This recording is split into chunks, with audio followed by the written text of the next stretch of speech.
Hi guys, in the last lecture we covered potentiometer. There we saw that potentiometer is a device which works on the concept of null deflection and it is used for the measurement of voltage.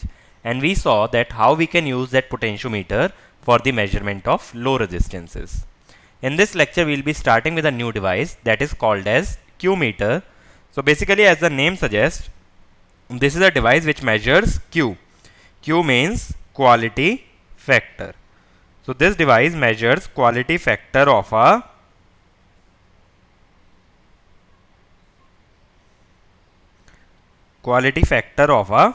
coil. Okay. So basically, as you see on the figure on the right hand side, here we have a RLC series circuit. Okay, series RLC circuit, and this device here is voltmeter. Okay, this is my voltmeter which is connected across the capacitor. And as you can see, this capacitor is variable. So this device works on the principle of series resonance. So when does a resonance occur in a series RLC circuit? When XL is equal to XC. XL is omega L, XC is 1 by omega C. So omega would be 1 by under root LC. In such a case, the quality factor of a coil is given by omega naught L by R, or we can say XL by R. Okay. The current in the circuit would be given by I is equal to V by R. In series resonance, the reactance of capacitance gets cancelled out by the reactance of inductor. So net impedance is because of the resistor. Okay, so I is equal to V by R.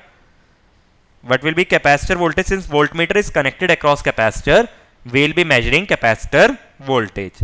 It will be V by R into XC. And we know that XL is equal to XC. So what I can write down?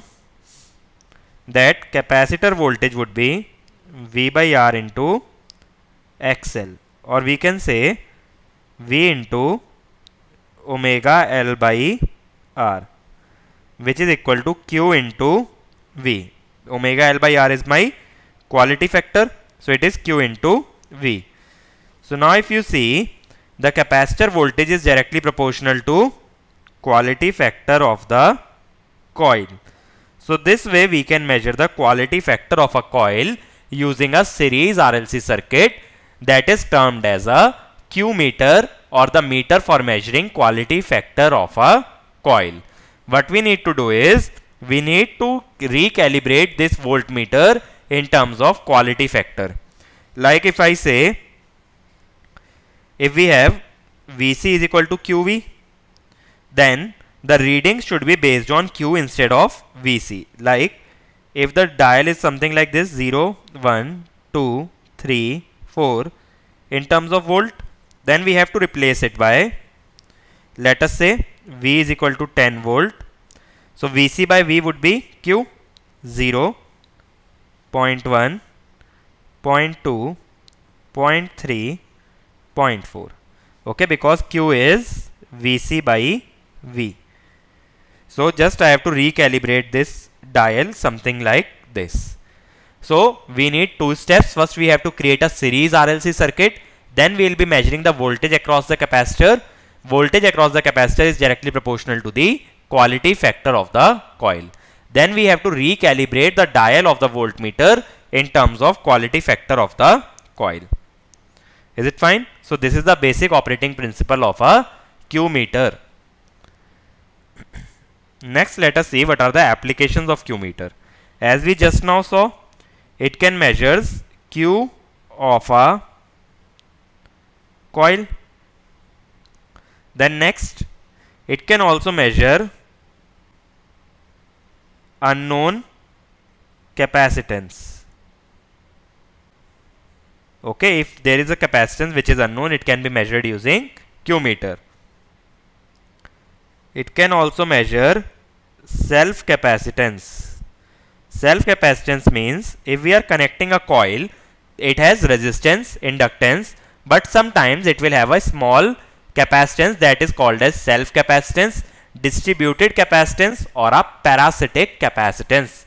parasitic because it is undesirable. So that capacitance of a coil can also be measured using this Q meter. Okay, so these are the basic applications of a Q meter. Now let us see the practical arrangement of a Q meter. Just now what we saw was a basic circuit that is used as a Q meter. So practically this is my Q meter. Here this is an oscillator which is a AC voltage source. Okay, oscillator is nothing but AC voltage source. It also has some resistance, let us call as R shunt. This is my coil. Coil is always connected between T2 and T1. This is my terminal T3 and T4.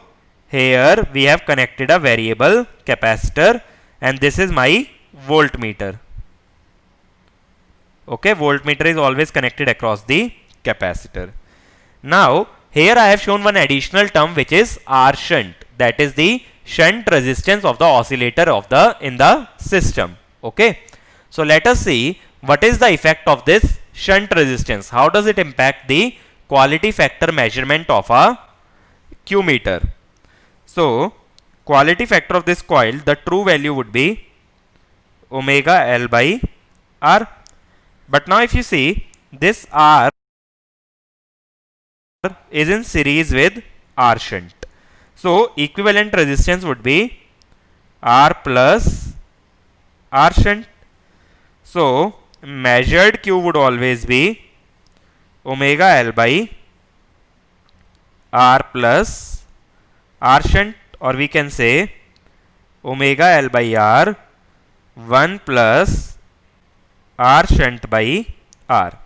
Omega L by R is true value,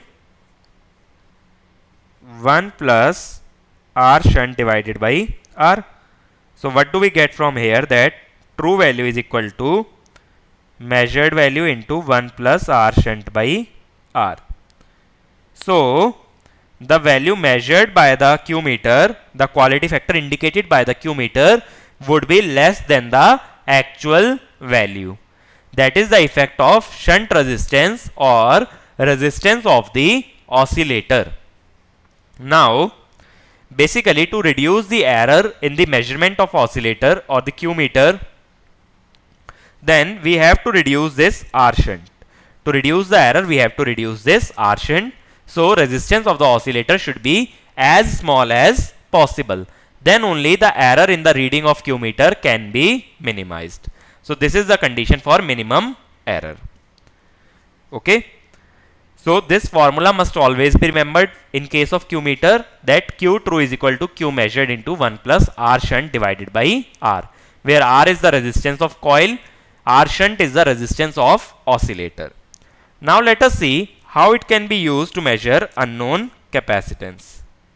To measure unknown capacitance, capacitance is connected across, this is my unknown capacitance, it is connected across T3 and T4. Okay, this were like R, then L, then there was a variable capacitor. Here I will connect my unknown capacitor. This will be Cx, C, R, L. Now we will vary this capacitance C until we get the resonance condition. Suppose resonance occurs at a frequency f. Let me call it as resonance frequency. Then f would be equal to 1 by 2 pi under root L. This equivalent capacitance would be C1 plus Cx. I am saying that resonance occurs when C is equal to C1. Okay, whenever C is equal to C1, we will get the resonance, and resonance frequency would be given by this value. Now what to do is remove this Cx. Okay, if we remove this Cx, the only capacitor that remains is C. Now again change this capacitance C, vary this value until you again get a resonance. Now suppose we get resonance when C is equal to C2. Okay, we are varying the capacitance C until we get a resonance. So resonance frequency would be 1 by 2 pi under root L C2. Okay, this is my second equation. Now if you see, this resonance frequency is actually frequency of the oscillator driving the Q meter. Okay, resonance frequency would be supplied by the oscillator. Since I am changing none of the parameters that belong to oscillator, oscillator is kept same, that means frequency will be constant. So we can keep first equal to second, and if we compare, we will get that C1 plus Cx is equal to C2. So my unknown capacitance is C1 minus C2. So remember, while measuring the unknown capacitance, what we are actually doing is we are creating two resonance condition, one with the unknown capacitor and one without the unknown capacitor. But within those two resonance condition, the oscillator frequency must always be constant. Oscillator is not varied. Okay, oscillator is kept same, so resonance frequency is same in both the cases. So last application is how to measure the self capacitance of a coil. Now actually the coil will have a circuit like this. Here we have a capacitor, and this will be my self capacitance of a coil. Let us call it as CD, self capacitance or distributed capacitance. This is my variable capacitor. Now if you see, if you short these two ends, then this CD and C are connected in parallel. So C equivalent is actually C plus CD. Okay. Now again we will create resonance condition, but remember here this CD cannot be removed. This is a parasitic capacitance. It is present inside the coil. So you can never remove this CD. So the previous method that we used for measurement of unknown capacitance is invalid here, because there we use two conditions, one with Cx, other without Cx. But here CD is permanently present, it cannot be removed. So what to do is, first of all we will create a resonance condition with a frequency F1. If frequency F1 is applied and this C is equal to C1, then this will be L C1 plus CD. Okay. Now change this frequency to F2. That way we will have to change this variable capacitor also. Let us say that it changes to C2. C2 plus CD. Okay, we have two resonance frequencies F1 and F2 corresponding to two values of capacitance C1 and C2. Now let us say that this F2 is a harmonic of F1. It is a higher order harmonic of F1. That is, let us say F2 is equal to n times F1. That means n by 2 pi under root L C1 plus CD is equal to 1 by 2 pi under root L C2 plus CD. Now what to do is, we will cancel the terms and then square both the sides. N square C2 plus CD is equal to C1 plus CD. Now if we simplify this, it will be N square C2 minus C1, okay, is equal to CD 1 minus N square, or we can say CD is equal to C1 minus N square C2 over N square minus 1, where N is the order of harmonic. If we say F1 is the fundamental, then F2 is the nth order harmonic in the system.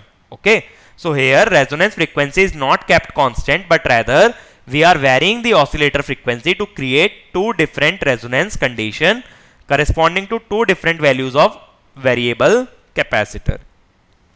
Let us see a few problems on this Q meter. In the first problem, it is saying a reading of 120 is obtained when a standard inductor was connected in the circuit of Q meter and variable capacitor is adjusted to 300 picofarad. So let us say C1 is 300 picofarad. A lossless capacitor of unknown value C, okay, so here I am measuring the unknown capacitance, is then connected, and same reading was obtained when variable capacitor is readjusted to 200 picofarad. The other value of variable capacitor is 200 picofarad. We have to find Cx. Cx for unknown capacitor is basically C1 minus C2. In the second application we saw that unknown capacitor can be measured as C1 minus C2. So it will be 300 minus 200, which is 100 picofarad. So my unknown capacitance would be 100 picofarad. Let us move on to our next problem. Here it is saying, consider the following statements in regarding the sources of error in Q meter. If a coil with resistance R is connected in direct measurement mode, and if the residual resistance of Q meter is 0.1 R, this is residual resistance which is R shunt. It is 0.1 R. Then measured Q of the coil would be 1.1 times actual Q. We know Q2 is equal to Q measured 1 plus R shunt by R. It is saying R shunt is 0.1 R. So it will be 1 plus 0.1, which is 1.1 Qm. But this statement is saying that Qm or the measured Q is 1.1 times actual Q. But rather actual Q is 1.1 times measured Q. So this statement is incorrect. Let us check the other statement.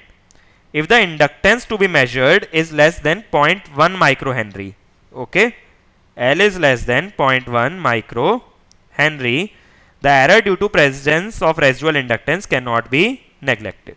Residual inductance mean if there is some inductance in the oscillator. Since our inductance is already very small, so even the presence of a small inductance will cause an error in the reading. Okay, that is why the error due to residual inductance cannot be neglected. Okay, again I am repeating, since we have a small inductance, that is why the error due to inductance would be higher. We cannot neglect that error. So this statement is true. Last is, presence of distributed capacitance modifies the effective quality factor. Now, due to distributed capacitance, our resonance frequency changes. It becomes 1 by under root L C plus CD. Since resonance frequency changes, my quality factor, which is omega L by R, would also change. So due to distributed capacitance, quality factor also changes. Okay, so statement 2 and 3 are correct. Moving on to our next problem, it is saying that in a Q meter, a inductor tunes to 2 megahertz with 450 picofarad. So it is F1 is 2 megahertz, C1 is 450 picofarad, and to 4 megahertz with 90 picofarad. F2 is 4 megahertz, C2 is 90 picofarad. We need to find distributed capacitance of the inductor. Now CD is C1 minus n square C2 over n square minus 1. N is basically F2 by F1, which is 2 in our case. So C1 is 450 minus 2 square into 90 divided by 2 square minus 1. 450 minus 360 is 90 by 3. It is 30 picofarad. Okay. So the distributed capacitance of the inductor would be 30 picofarad. Moving on to our last problem. It is saying when testing a coil having a resistance of 10 ohms, resonance occurred when oscillator frequency was 10 megahertz and capacitor was set to 500 by 2 picofarad. Okay, it is saying resistance is 10 ohm, frequency is 10 megahertz, capacitance is 500 by 2 picofarad. Now we know quality factor is omega L by R. or we know XL is equal to XC under resonance condition. It will be 1 by omega RC, which will be 2 pi F. Omega will be 2 pi F. R is 10. Capacitance is 250. 10 raised power minus 12. It comes out to be 6.366. Okay, this will be my effective quality factor of the coil. Simply I have changed the parameters from inductance to capacitance. Other way around could be, since you know the resonance frequency, you can first find the inductance and then apply omega L by R. But that would be a lengthy method. So the shorter method is change the formula for the quality factor to 1 by omega RC. Then you can directly calculate the quality factor of the coil. So these are basic applications of my Q meter. So let us summarize what we learned. First we saw that it works on the principle of series resonance. There we saw capacitor voltage is equal to Q into source voltage. So that is how we measure the quality factor of a coil. Then we saw due to shunt resistance, Q true is equal to Q measured 1 plus R shunt by R. Then to measure unknown capacitance, we had kept resonance frequency same. It was C1 minus C2. To measure distributed capacitance, we took F1 and won the higher order harmonic of F1, that is n times F1. CD was C1 minus n square C2 over n square minus 1. This was my distributed capacitance, where n is F2 by F1. So these are basic applications of my Q meter. These three expressions you must always remember. Okay. In the next lecture we will see instrument transformers.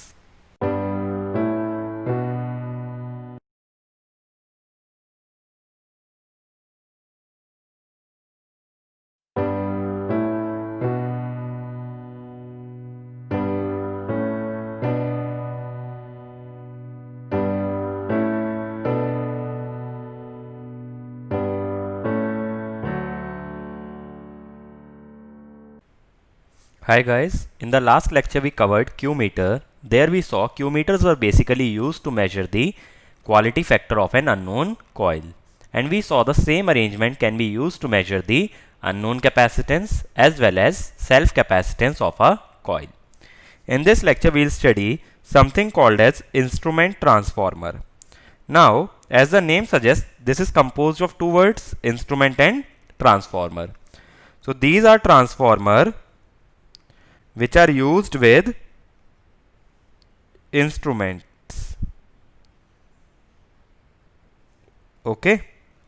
Actually what happens is, the instruments that we have cannot handle large voltages and current. So what happens, if you apply a large voltage can damage the insulation. Okay.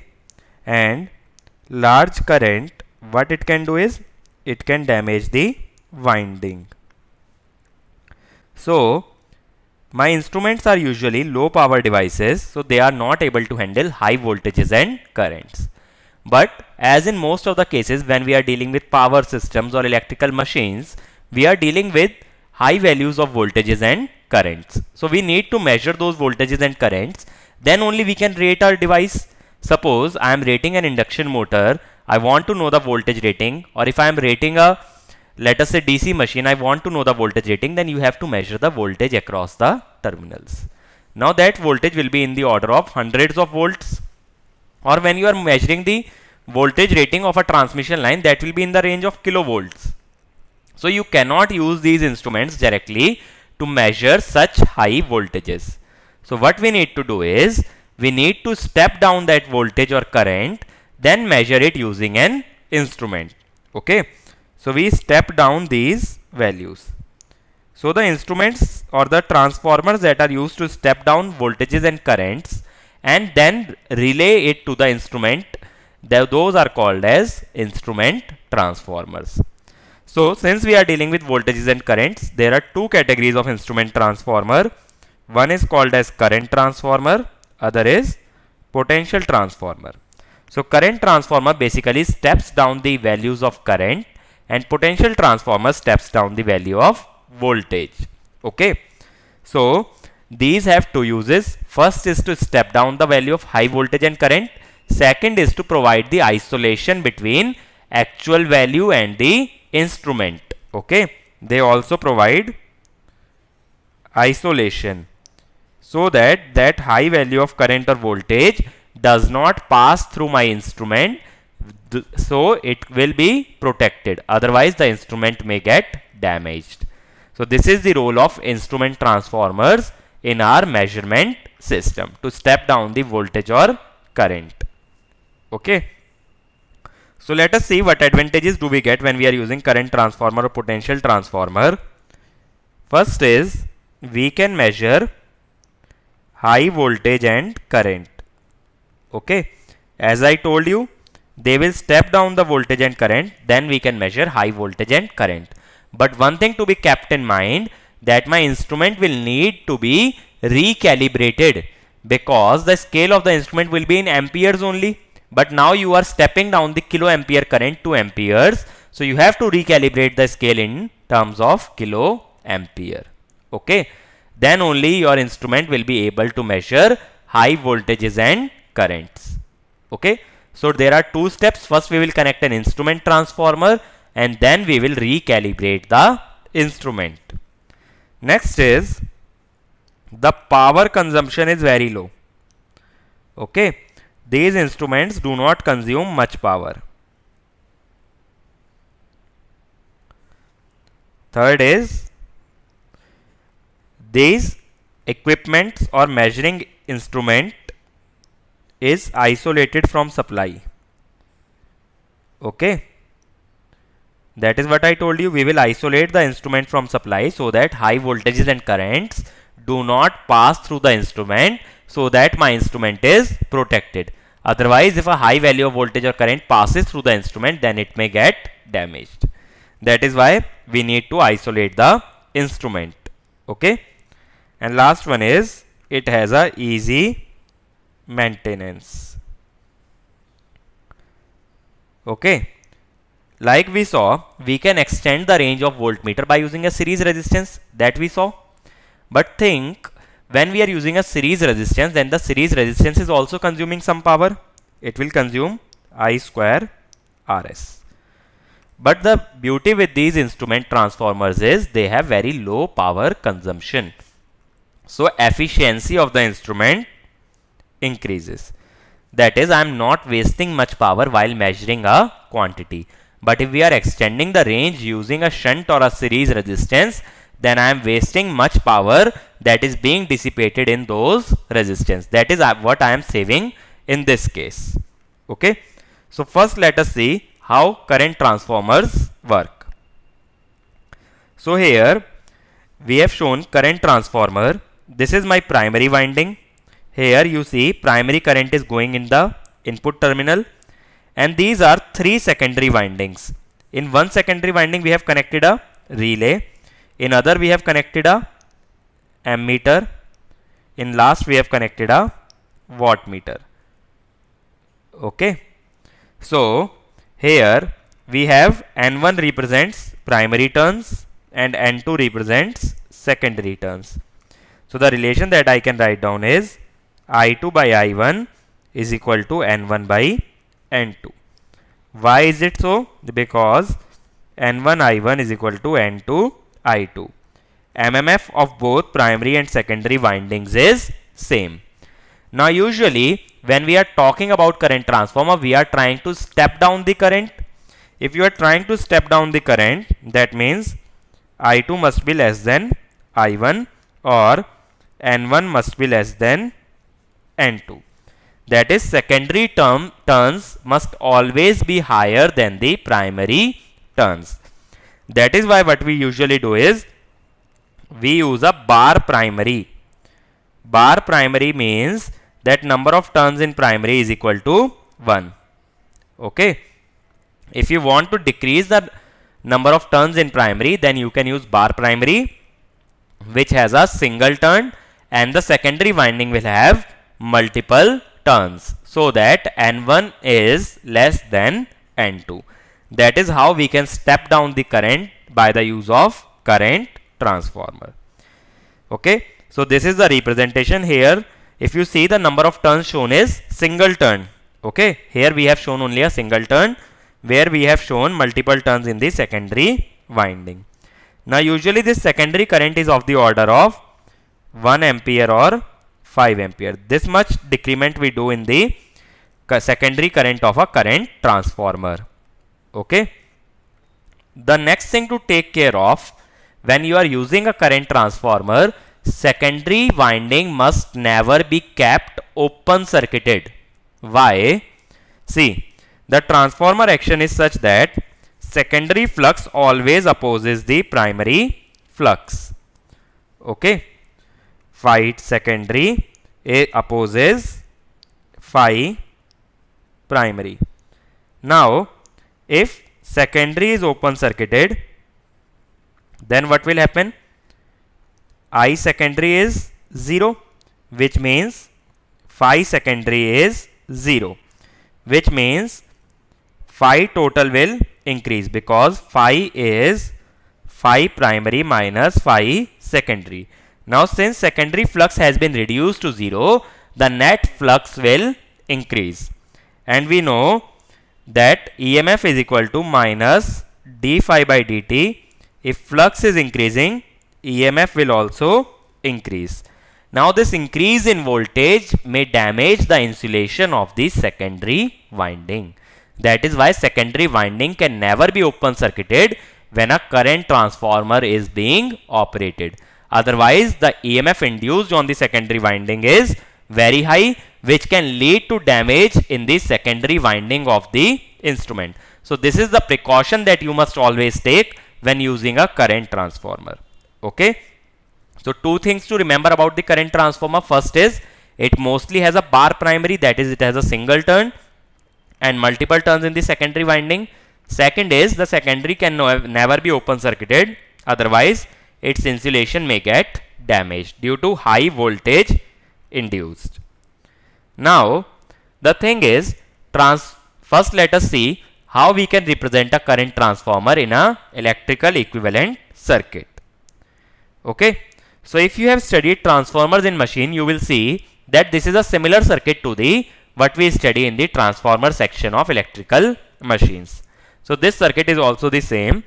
Here there are two windings. This is primary, the EMF is E primary. This is secondary, EMF is E secondary. E secondary by E primary is N2 by N1. Okay. Then this is the secondary impedance and this is my load impedance. Okay. This is secondary winding resistance, secondary leakage reactance. Similarly, this is primary winding resistance, primary leakage reactance. R0 represents core loss. Okay. X0 represent magnetizing reactance. Okay. This reactance represents creation of flux inside the core of the transformer. That is why it is magnetizing the core, or it is inducing a flux in the core of the instrument. Okay. R0 represent core loss, that is due to finite conductivity of the core, some current flows through the core which leads to core loss. Core loss usually has two components, eddy current losses and hysteresis losses. So, those losses are represented by R0 and the generation of flux is represented by X0. Okay. So, this is the basic circuit of a current transformer. So, here we are defining some terms. First is nominal ratio. Nominal ratio is represented by N. It is N2 by N1. This is my nominal ratio. Then we define an angle delta. Delta is the angle between ES and IS. Okay. ES and IS have an angle delta. Delta is XS plus XL over RS plus RL. Okay. Now, some current is going into this reactance and resistance. Okay. So, this current is called as no load current. Due to this no load current, the ratio between primary and secondary current is no longer N, but primary current is somewhat higher than NIS. IP is always greater than NIS. That is why IP by IS is always greater than N. Okay. Though the turns ratio is N, but IP by IS would always be greater than N. So, this induces something called as ratio error. Similarly, IP and IS are expected to be in opposite phase, that is, they are expected to be phase shifted by 180 degree, but due to this no load current I naught, the phase shift is less than 180 degree, which leads to phase angle error. So, whenever we are studying current transformer, these two errors are very important. One is the ratio error, other is the phase error. So, let us see these two errors using the phasor diagram for this circuit. Okay. So, let us assume this is my primary EMF, EP. Okay. Now, the current going into this winding I mu. This is an inductor. So, current in an inductor lags the voltage by 90 degree. This is voltage EP. So, the inductor current I mu will be lagging by 90 degree. So, I will draw I mu like this. Now, this current IW, it is in across a resistance. Current in a resistance is in the same phase as the voltage. So, IW will be something like this, in the same phase as the voltage. Now, by KCL, I naught is equal to IW plus I mu. This current will be equal to IW plus I mu. So, let us take the phasor sum for both these currents. This will be my I naught. Okay. That is my no load current. Now, if we assume, now ES will be opposite in phase to EP. This will be my ES is equal to N2 by N1 into EP. Let us say the secondary current lags by an angle delta. I told you the angle between ES and IS is delta. Due to this inductance XS and XL, this current will be lagging the voltage by an angle delta. So, lagging means clockwise. So, we will draw current like this, IS at an angle delta. Now, IP will be in opposite phase NIS. NIS would be something like this. I know by KCL, IP will be equal to NIS plus I naught. Okay. So, due to this no load current, the ratio between IP and IS is not N. Suppose if I naught were 0, then IP by IS would be equal to N, that is equal to nominal ratio. But now IP by IS is greater than N. This is called as actual ratio. Actual ratio between IP and IS is always greater than N. Similarly, if I naught were not there, this angle would be 180 degree. Now, let us see what is IP. For that, we have to take phasor sum of both these phasors.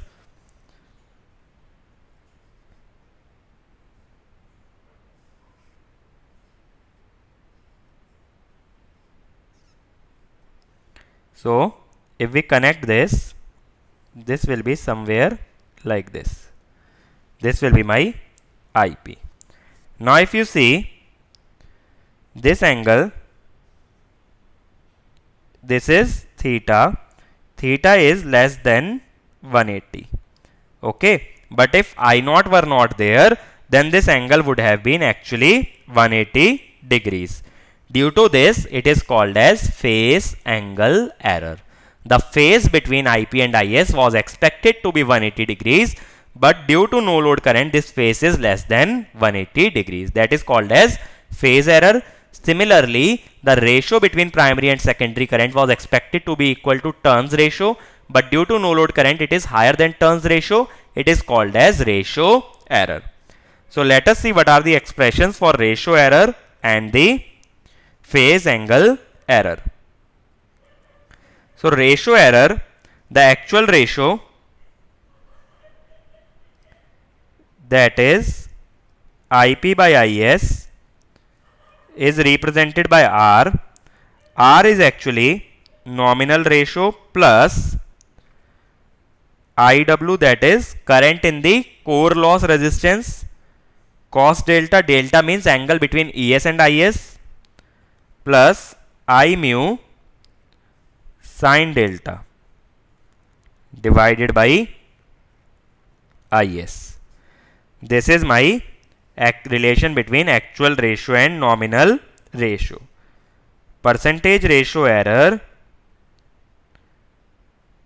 is given by how much it will be? Measured minus actual by actual. Measured is equal to nominal ratio n minus R by R into 100.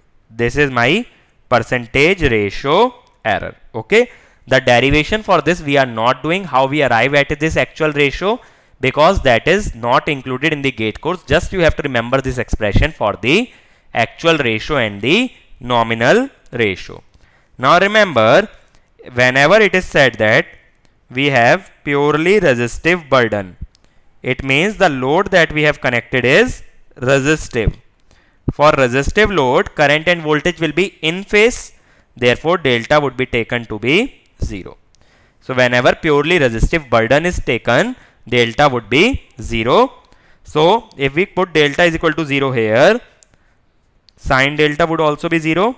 It will be n plus IW by IS. IS is the secondary current, IW is the current in the core loss resistance. Okay. Now other is phase angle error. As I told you, due to no load current, the angle between secondary and the primary current is not 180 degree, but rather it is less than 180 degree. So it is called as phase angle error. Phase angle error, theta is error actually, is given by I mu cos delta. I mu is the current in magnetizing inductance, minus IW sin delta. IW is the current in core loss resistance divided by NIS. N is the nominal ratio, IS is the secondary current, into 180 by pi. This angle is in degree. Okay. Here again delta is the angle between ES and IS. So again for resistive burden, delta will be 0, due to which theta or the phase angle error would be I mu by NIS into 180 by pi degrees. This will be the phase angle error. But if someone is asking actually the phase between primary and secondary current, it will be 180 minus theta. Okay. The actual phase is 180 minus theta, but the phase error is theta. So this you must always remember. So these two terms, one is the ratio error, other is the phase angle error. This you must always remember for a current transformer. If any numerical is framed, or whatever has been framed over the years is based on only these two concepts. If you remember these two formulae, you can crack any problem that is based on instrument transformers. Though the problems on instrument transformers are very rarely asked, but it is better to be on the safe side. Now let us see how does a potential transformer looks like. Potential transformers is nothing but whatever we have studied in the electrical machines. Since there we were transforming the voltages, that is called as potential or the voltage transformer. Here we have applied a primary winding on the left hand side and the secondary winding on the right hand side. Here we will have a primary EMF. Here we will have a secondary EMF. This is my load RL XL. Okay. So here we define an angle delta which is the load angle, which is tan inverse XL by RL. Okay, that is the impedance angle of the load. Okay, so since this is covered in electrical machines in very deep, we are not going into much depth in this case of measurement.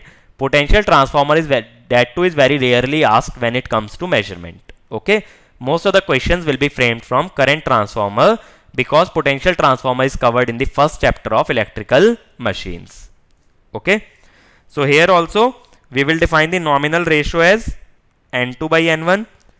Here also ideally the angle between primary and secondary EMF should be 180 degree, but due to no load current, the angle will be less than 180, which will lead to phase angle error.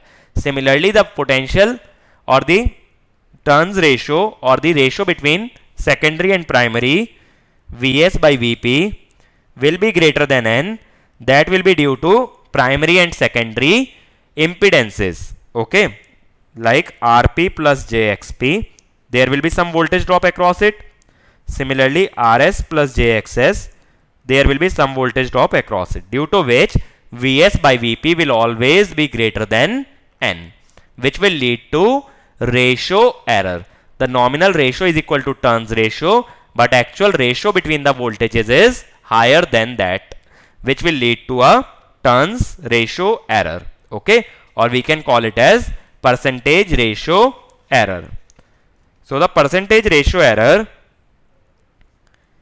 is given by N minus R by R into 100. Here actual ratio is given by N plus Is by N into Rp cos delta plus Xp sin delta plus Iw Rp plus I mu Xp divided by Vs. Okay, here Rp is the winding resistance of the primary winding. Rp is primary winding resistance. Okay, so here we do not need to do anything with the no load branch, rather we need to do with the series branch, which is primary winding resistance and the primary leakage reactance. Okay, so these parameters are important here. If we see the equivalent circuit of the current transformer, the same circuit will be used here.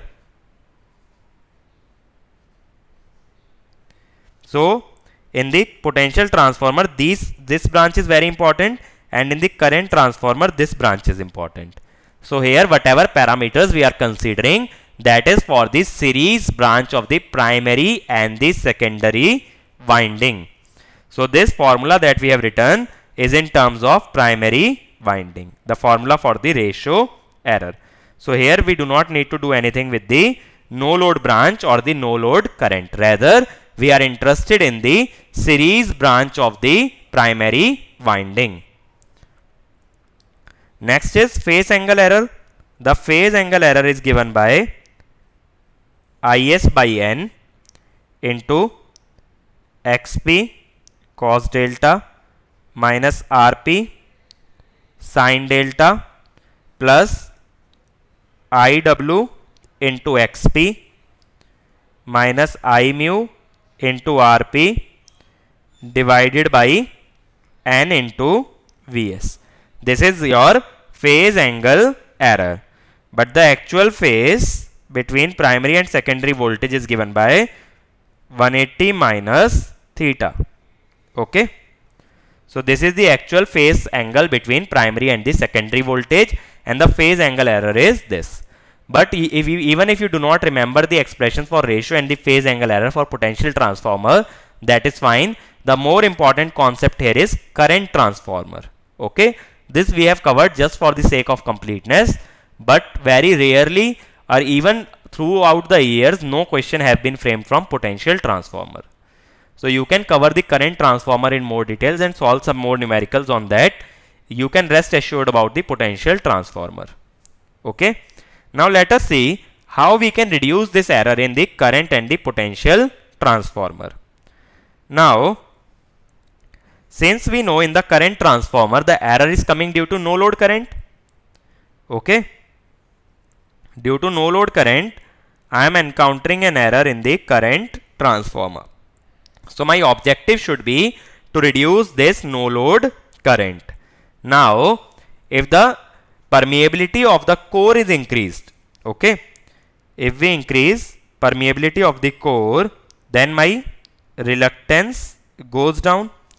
Now I know MMF is equal to phi into reluctance.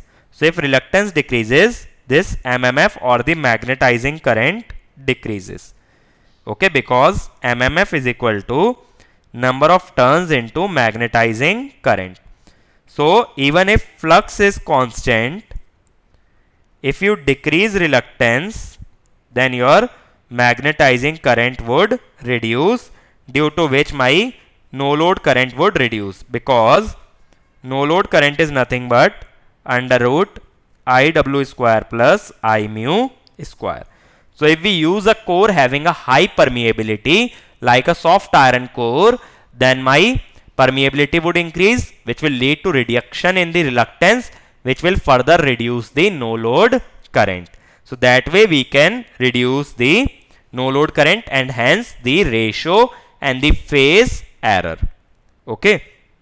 The other thing is, this reluctance can be high due to edges in the core. Okay. If the core shape is rectangular or cuboid like this, if the core shape is like this, then what will happen? Due to these edges, the reluctance is higher. Okay. Edges lead to high reluctance. Why? We know reluctance is equal to L by mu into A. For edges, area is lesser. The edge is a pointed one, so area is lesser, due to which reluctance is higher. If reluctance is higher, it will lead to high magnetizing current. So we need some type of core which does not have these corners or the edges. Such a core can be a toroidal core. Okay. Toroidal means a cylinder which is bent circularly. So if it has a circular shape, then there are no edges. That means reluctance is lesser, due to which magnetizing current is also lesser. So if we use a toroidal core, then also we can reduce the reluctance and the magnetizing current. The other way can be, to reduce the reluctance, we must reduce leakage flux. Okay. If we reduce leakage flux, then what happens? The total flux gets reduced, because total flux is equal to magnetizing flux plus leakage flux. Now we know MMF is directly proportional to flux, so MMF also reduces, due to which magnetizing current would also reduce, which will lead to reduction in no load current. So that way also we can, if we reduce the leakage flux, that is, if secondary and the primary winding are more closely wound or better coupling is there, then leakage flux is less, due to which magnetizing current requirement is also lesser. So that way also we can reduce the error. Okay. The other method or the last method that we can use is Wilson compensation method. Now what does Wilson compensation method do is, it reduces the, when we are talking about Wilson compensation, it reduces the phase error. Okay. Phase error is reduced. How does it reduce? It uses extra secondary turns which will produce an additional phase angle. Now as I told you, the phase angle is less than 180 degree. Now if you want to clamp the phase angle to 180 degree, you need to provide an additional phase. How do you provide that additional phase? That is done by the use of Wilson compensation method. It uses some additional turns which will give an additional phase shift which will lead to compensation of the phase angle error. Okay. So this name is important, but these theory questions are very rarely appearing in the GATE examination. Just keep in mind how you can reduce the errors in the current and the potential transformer. The only method is to reduce the no load current, and to reduce the no load current we have to reduce the reluctance of the core. That you can do either by using a high permeability core or a core with lesser edges, or by reducing the leakage flux. Or otherwise, if you want to reduce the ratio error or the phase angle error, you can check from the expression that if we increase the turns ratio, then also we can reduce the ratio error, because number of turns appear in the denominator. Okay, that way also we can reduce the ratio error by increasing the number of turns in the secondary winding. Okay, now let us see a few problems that have appeared in GATE examination based on instrument transformers. Let us see our first problem. It is saying that a 500 by 5 ampere 50 Hz current transformer has a bar primary. Bar primary means number of turns in primary winding is 1. The secondary burden is a pure resistance of 1 ohm. Purely resistive means delta is 0. It draws a current of 5 ampere and the magnetic core requires 250 ampere turns for magnetization. We need to find the percentage ratio error. Now if we see equivalent circuit, since it is talking only about magnetization number of turns, that means we will only consider magnetizing inductance, that is Xm. Now in the secondary winding I have connected a purely resistive burden that takes a current of 5 ampere. Since it is 1 ohm, the voltage will be 5 volt. So let us assume that this voltage is 5 angle 0 volt. So it will be 5 angle 0. The current here is 5 ampere, so the current here will be 500. Okay, as per this rating. But now, since due to resistance the current and voltage will be in the same phase, so current will also be 5 angle 0, hence this current would be 500 angle 0. This will be the phase of this current. Now the current in this branch, since this is an inductive branch, the current would be lagging by 90 degree. That means I mu would be I mu angle minus 90. Okay, this current is 500 angle 0. What I am saying is NIS is 500 angle 0 due to resistive burden, but since it is this I mu is flowing in an inductance, current in an inductor lags the voltage by 90 degree, it will be oriented at minus 90. Now it is saying magnetizing ampere turns are 250. We know primary number of turns is 1. So N1 into I mu magnetizing ampere turns is 250, which implies I mu is equal to 250 ampere or 250 angle minus 90. Now we can calculate IP. IP will be NIS plus I mu. So if we add these two currents, mod of IP would be under root NIS square plus I mu square. Why I am taking like this? Because one is at angle 0, other is at angle minus 90. So both are perpendicular, hence under root A square plus B square. So this will be under root 500 square plus 250 square. This comes out to be 559.016 ampere. Now actual ratio would be IP by IS, which is 559 by 5, which is 111.8. Now to calculate percentage ratio error, what we will do is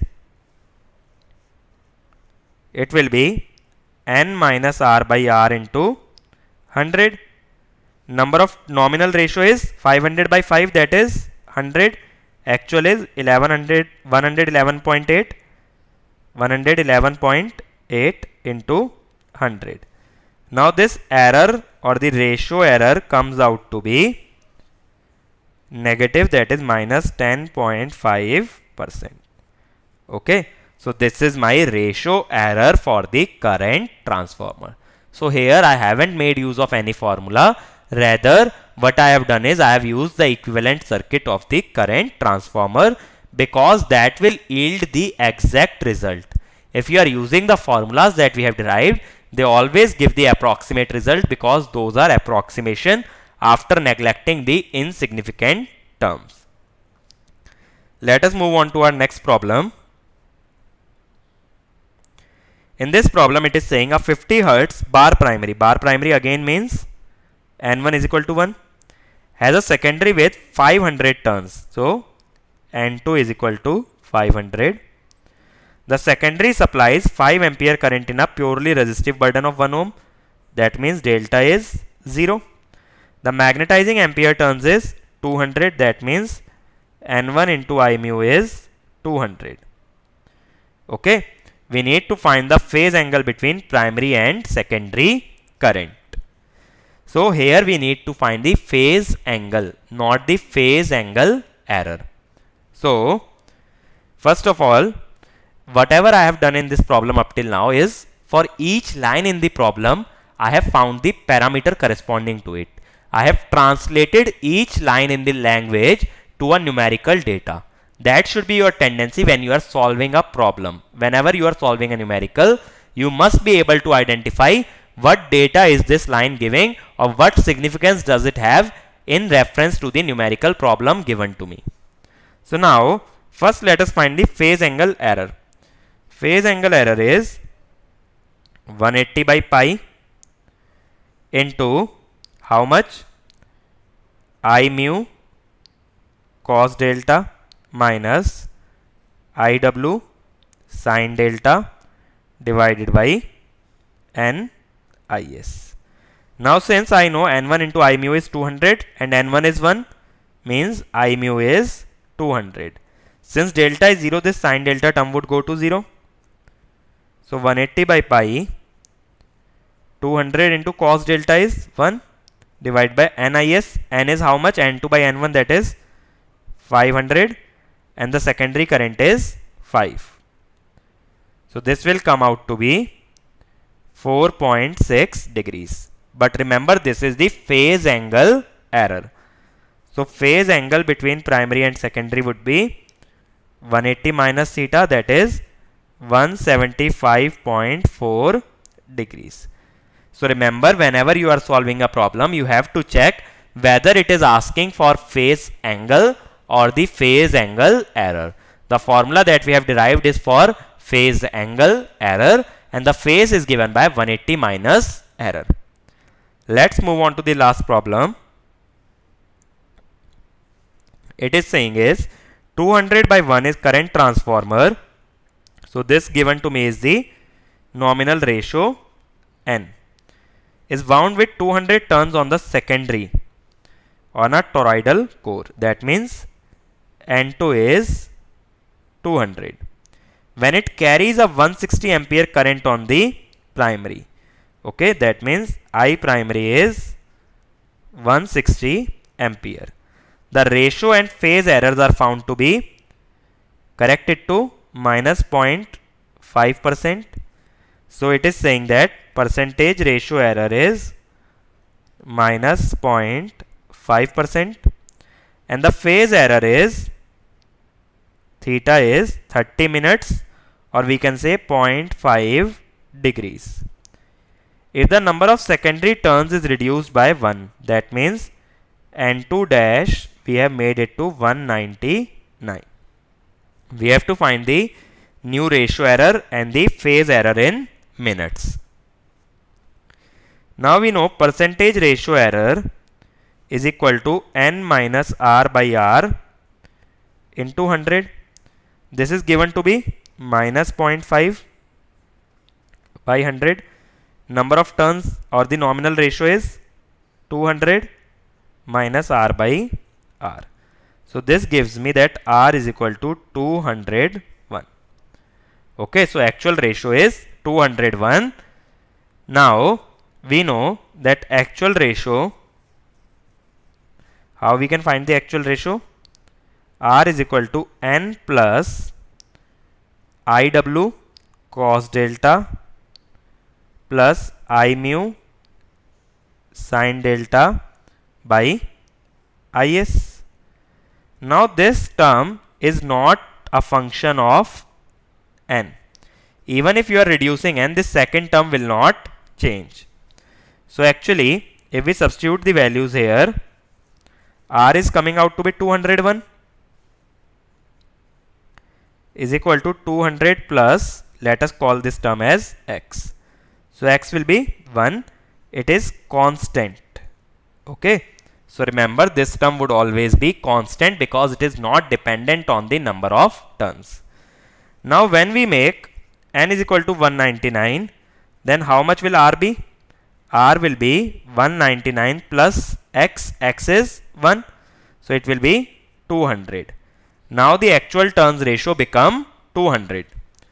So we know percentage ratio error is given by nominal ratio minus actual ratio by actual ratio into 100. This nominal ratio will be derived from the rating. Rating is 200 by 1. So this will be 200. Actual ratio is also 200 into 100. So this becomes 0%. So now, due to reduction of the number of turns in the secondary winding, the ratio error becomes 0%. So that is what I was telling. If you reduce the number of secondary turns, then also you can reduce the ratio error. So this is also one of the methods of reducing error when it comes to a current transformer. And this reduction of number of turns by 1 or 2 turns does not affect the phase angle error. So remember, phase angle error will be constant, which is equal to 30 minute. Okay. This reduction in the number of turns will only affect the ratio error. So this type of problems can be asked in the GATE examination that are based on the ratio error and the phase angle error. So let us summarize what we learnt in this lecture. We saw first what is instrument transformer. We saw that these transformers are used in conjunction with instrument to reduce or to step down the values of voltages and currents so that they can easily be measured. Then we saw what is a current transformer. We saw here we have a bar primary and secondary number of turns are greater than primary number of turns. In this we saw that actual ratio is always higher than the nominal ratio. It is IW cos delta plus I mu sin delta by IS. Okay, where N is the turns ratio, R is the actual ratio. We saw due to no load current there is ratio error also, which was I mu cos delta minus IW sin delta divided by NIS into 180 by pi degree. So these two errors or these two formula are important when it comes to instrument transformer. Then we saw potential transformer. There also we saw the ratio error and the phase angle error. And at last we saw how we can reduce the error. So we saw to reduce the error we need to reduce the no load current, which can be reduced by reducing the reluctance. And how we can reduce the reluctance? By using a high permeability core, or by using a core with no edges, or by reducing the leakage flux. Else, in the last problem what we saw, we can reduce the ratio error by reducing the number of turns in secondary. And the last method was Wilson compensation method, in which we use extra secondary turns to compensate for the phase error or to give an additional phase shift so that phase angle is 180 degrees. So this is all about the instrument transformers.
Hi guys, in this lecture we'll be starting with the new device called as potentiometer.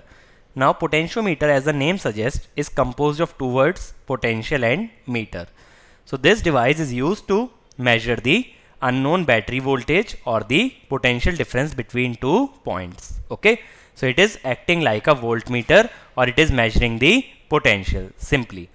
So basically it is a null deflection type of instrument. Null deflection means when the galvanometer will show zero deflection, then only we will take the reading. So as we saw in AC and DC bridges also, we were taking the reading when the galvanometer was showing zero deflection. They were also null deflection type of instrument. Similarly, potentiometer also is based on the concept of zero deflection. Now the basic principle behind potentiometer is voltage division or the potential divider. Usually it has a slide wire. Let us say the slide wire has a length 1 meter, and 1 meter, this L1 I am assuming, the total potential across it is 10 volt. Now suppose here this L2 is 60 centimeter. Okay, at this point Ij is 0. So what I can say, Ig will be 0 when the potential across galvanometer is 0. Ij is basically Vg by Rg. Okay, Vg is nothing but Vx minus VL2 by Rg. Now when Ij is 0, it implies Vx is equal to V of L2. That is, this unknown battery should have the same voltage as the voltage across R2. Okay, L2 or R2. Now we know that resistance is directly proportional to length. Therefore, R1 by R2 is equal to L1 by L2. Okay, resistance is rho L by A. So it is directly proportional to length. That way I can say V2 by V1 is equal to R2 by R1 is equal to L2 by L1, which is 60 by 100. 1 meter is 100 centimeter, 0.6. So V2 is 10 into 0.6, which is 6 volt. Okay, so this unknown voltage is 6 volt. So that is how we can measure the unknown voltages using a potentiometer. We just measure the length at which galvanometer shows zero deflection. This pointer here is movable. We will keep moving it until my galvanometer shows zero deflection. At that point, I'll take the measure of the length and then we will apply the concept that voltage is directly proportional to length. Okay. So basic principle behind potentiometer is that voltage is always proportional to length. This is my basic principle behind the functioning of the potentiometer. Now let us see what does a practical potentiometer looks like. So here I have shown a practical arrangement of a potentiometer. This is a known battery. Okay. In its series, we have connected a rheostat of resistance Rw, or it is called as working resistance.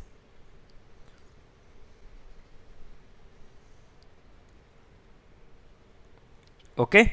Similarly, current IW here is called as working current. This is the slide wire over which we can move the pointer. That is, I told you the pointer is movable. That is moved over a slide wire. This is my sliding contact which can be moved over this slide wire.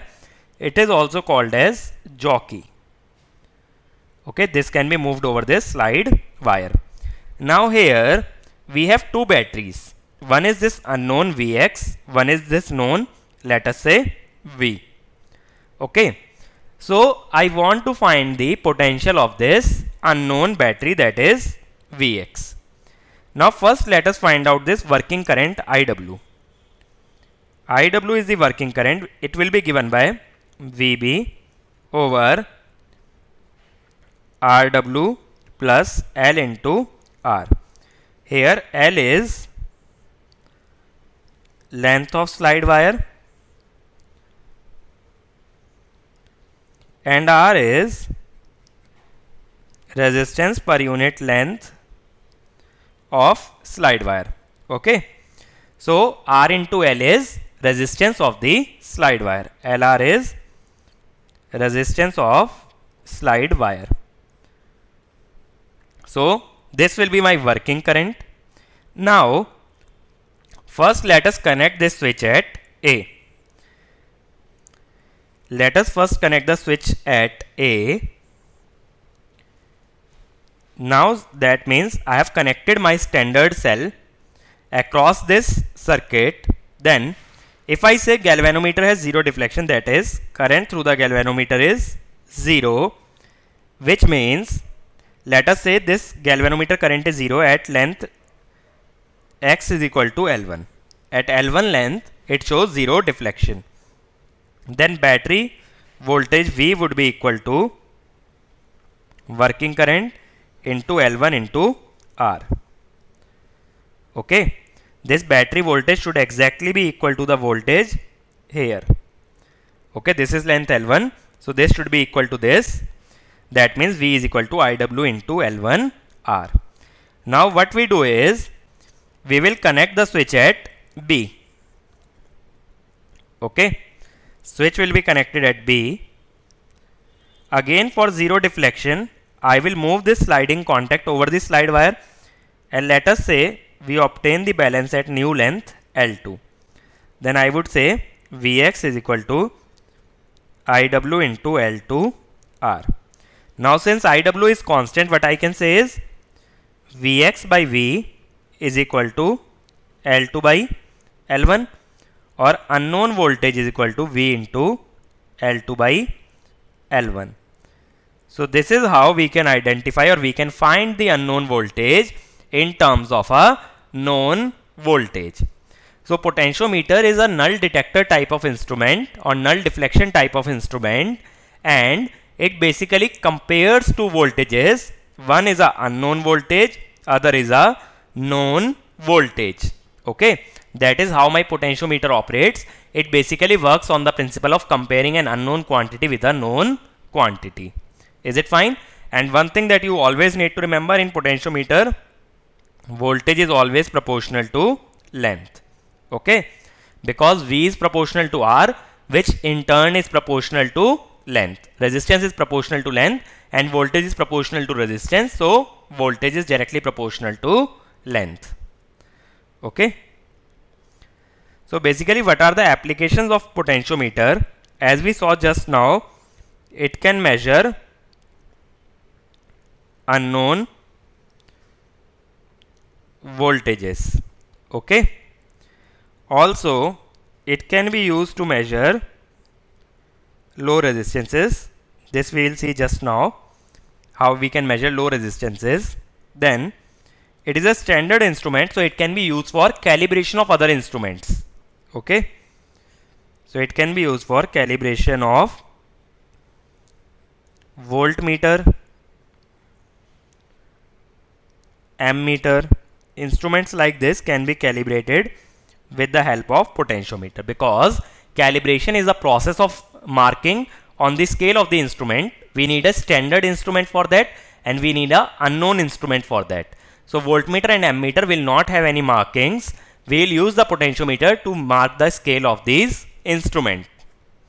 And potentiometer is also used to measure non-electrical quantities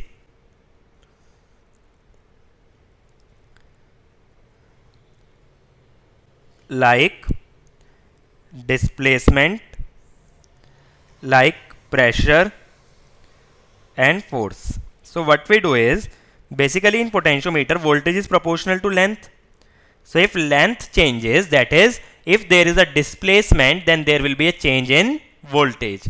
That is how we can measure the displacement using a potentiometer, because corresponding change in position of the pointer will lead to change in voltage. Similarly, if you are to measure pressure or force, then by application of pressure or force on the system, there will be a displacement in the pointer which will lead to change in voltage. So first we will convert force into displacement, and then that displacement can be converted to voltage by means of a potentiometer. Now let us see how we can measure low resistance using a potentiometer. So here if you see, we have a voltage V, let us say, and here we have two resistances. One is a test resistance, other is a known resistance. So we know that the potentiometer can measure voltage. Okay. So first let us connect this switch at A and let us connect the other switch at B. Okay. AB. Then the voltage across the potentiometer, let us say V, is equal to voltage across R. Let us say VP, VR, which is equal to V into R over S plus R. Now if you connect the switch at basically C and D, then voltage across the potentiometer is voltage across S, which is Vs upon S plus R.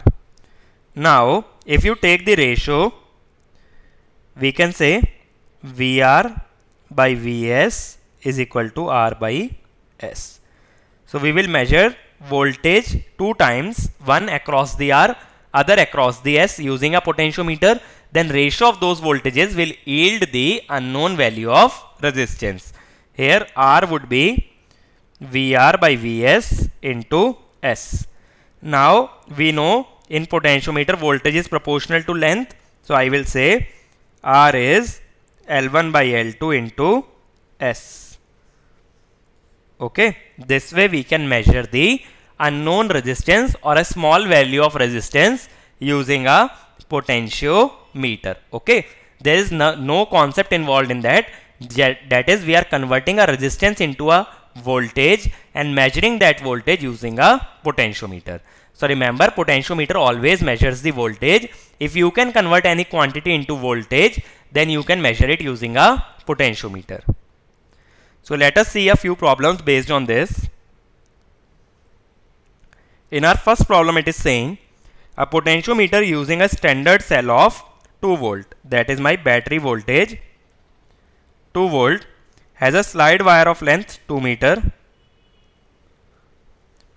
and the standard cell is balanced at 150 centimeter position of slide wire. Okay. The low resistance measured using potentiometer and voltage across this low resistance is balanced at 125 centimeter. Okay. So VR is balanced at L1 is equal to 125 centimeter. Voltage across standard resistance of 2.5 milliohm is balanced at 175 centimeter. Voltage across standard resistance is balanced at 175 centimeter and standard resistance is 2.5 milliohm. We need to find unknown resistance, that is R. Just now we saw R is equal to L1 by L2 into S, which is 125 by 175 into 2.5, which is 5 by 7 into 2.5, 12.5 by 7, which comes out to be 1.785 milliohm. Okay. So this will be my unknown resistance. So simply, resistance in this case when measuring unknown resistance using a potentiometer is also proportional to balancing length of the potentiometer, because resistance is proportional to voltage and voltage is proportional to length. So that is why we can directly say that when measuring resistance, R is proportional to L. So directly we can take the ratio of length. Let's move on to the next problem. A DC potentiometer is designed to measure up to 2 volt with a slide wire of 800 mm. Okay. Voltage is 2 volt, length is 800 mm. Standard cell of 1.18 volt is balanced at 600 mm. 1.18 volt is balanced at 600 mm. It is saying a test cell is seen to obtain balance at 680 mm. test cell obtains balance at 680 mm. We need to find the EMF of test cell. We don't know what is Vx. Now we know Vx by Vs is equal to L2 by L1. Voltage is proportional to length. It implies Vx is equal to Vs into L2 by L1. That is, we can say Vx is equal to, Vs is how much? 1.18. L2 is 680 by 600. How much will this come out to be? This will be 1.337 volt. So this will be the EMF of the test cell. Okay, so that is how we can determine unknown battery voltage using a potentiometer. Moving on to our next problem, it is saying that a slide wire potentiometer has 10 wires of 1 meter each. That is, length is totally 10 meter. With the help of standard voltage source of 1.018 volt is standardized by keeping jockey at 101.8 centimeter. It is 101.8 centimeter. If the resistance of potentiometer wires is 1000 ohm, what is the value of working current? Resistance is 1000 ohm. Okay. Now, if I want to find resistance of this L1 length, R1, 1000 ohm is for 10 meter. So 1000 by 10 is ohm per meter into this length is 1.018. In meters it will be 1.018. So this will be 101.8 ohm. Okay. So across this length the resistance is 101.8 ohm. Now we know standard cell is IW into L1R. This L1R is 101.8. So IW will be Vs by this resistance 101.8, which comes out to be 0.01 ampere. So this working current is 0.01 ampere, or we can say 10 milliampere. So that is how we can determine the working current of a potentiometer. So basically potentiometer can measure the unknown voltage by comparing it with a known voltage. So let us summarize what we learnt about potentiometer. Basically it works on comparison of voltages.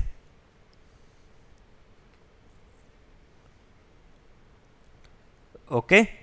So Vx is equal to standard voltage into L2 by L1.